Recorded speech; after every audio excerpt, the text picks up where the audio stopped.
बारूद के ढेर पर बैठी है दुनिया, एक चिंगारी भड़का सकती है महायुद्ध।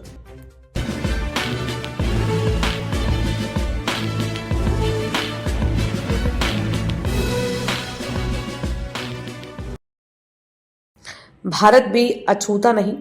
नए साल की शुरुआत हुई ही थी और जश्न का खुमार दुनिया पर चढ़ा ही हुआ था कि 3 जनवरी को अमेरिका ने वेनेजुएला पर स्ट्राइक की और सैन्य कार्रवाई करके वेनेजुएला के राष्ट्रपति निकोलस मादुरो और उनकी पत्नी को पकड़कर अमेरिका ले गए।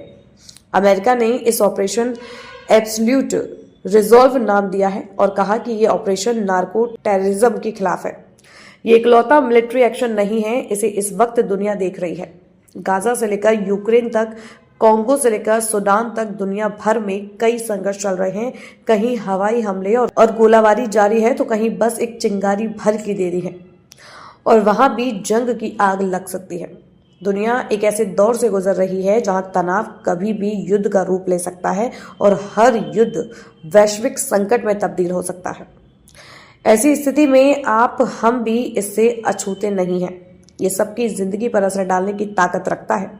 किन देशों में चल रहे हैं संघर्ष और कौन देश खड़े हैं संघर्ष के मुहाने पर, आइए जानते हैं। वैसे तो रूस यूक्रेन के बीच संबंध 2014 से ही बिगड़ने लगे थे, लेकिन जब रूस ने क्रीमिया को बलपूर्वक अपने कब्जे में ले लिया, फिर 24 फरवरी 2022 को रूस ने यूक्रेन पर स्ट्राइक कर दी और तब से रूस और यूक्रेन का युद्ध जारी है।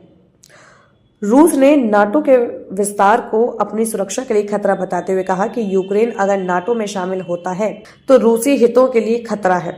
अब तक इस जंग में रूस के 11 लाख से ज्यादा सैनिकों की या तो मौत हो चुकी है या घायल हैं। ये उस नुकसान से कहीं ज्यादा है जो अमेरिका को दूसरे विश्व युद्ध में हुआ था। इसी तरह यूक्रेन के भी 4 लाख से ज्यादा सैनिक या तो घायल हैं या मृत हैं। संयुक्त राष्ट्र के मानवाधिकार पर्यवेक्षण मिशन के अनुसार यूक्रेन में अब तक करीब 15,000 नागरिकों की मौत हुई है और करीब 38,000 नागरिक जख्मी हुए हैं। रूस और यूक्रेन के बीच युद्ध खत्म करने के लिए अमेरिका भी बातचीत कर रहा है। शांति वार्ता की कोशिश चल रही है।